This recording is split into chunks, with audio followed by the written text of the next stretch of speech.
Pour un confort optimal, vous pouvez régler la position de chacune des deux parties de la banquette arrière, 2 tiers, 1 tiers. Vous pouvez également les rabattre automatiquement, selon version, pour obtenir un plancher plat grâce à la fonction One Touch sur Airlink 2 ou à l'arrière en appuyant sur les boutons correspondants au siège. Pour avancer ou reculer les deux parties de la banquette du deuxième rang, soulevez ce levier. Une fois la position souhaitée obtenue, relâchez le levier et assurez-vous du bon verrouillage du siège. Vous pouvez également choisir l'inclinaison du dossier en soulevant cette poignée.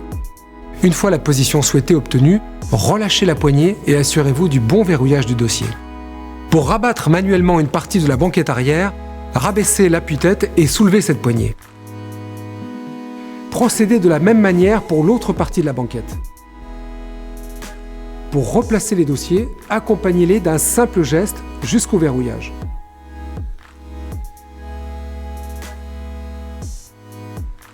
La fonction One Touch permet de rabattre automatiquement les sièges arrière et leurs appuis-têtes afin d'obtenir un plancher plat. Avant toute chose, veillez à ce que les ceintures de sécurité soient bien positionnées et les tablettes de siège avant rabattues. Cette manœuvre est possible depuis l'écran multifonction.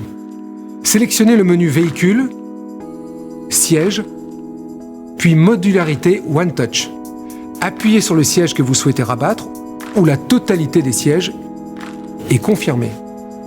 Vous pouvez également activer cette fonction depuis la commande se trouvant dans votre coffre.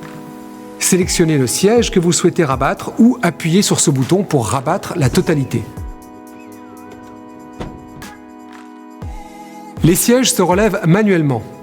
Veillez à bien positionner la ceinture. Saisissez le dossier du siège, relevez-le et assurez-vous de son bon verrouillage. Pour des raisons de sécurité, effectuez les réglages de vos sièges à l'arrêt. Le dossier du siège côté passager peut se rabattre sur l'assise afin d'obtenir une position tablette. Vous avez ainsi la possibilité de disposer des objets longs du fond du coffre jusqu'au tableau de bord. Veillez tout d'abord à ce qu'aucun objet n'empêche la manipulation du siège. Abaissez l'appui-tête, puis reculez le siège au maximum. Ensuite, tenez le dossier par le haut et actionnez simultanément cette poignée pour rabattre complètement le dossier. Lors de l'utilisation du siège passager en tablette, notez qu'il est interdit d'utiliser les deux places arrière se trouvant juste derrière lui.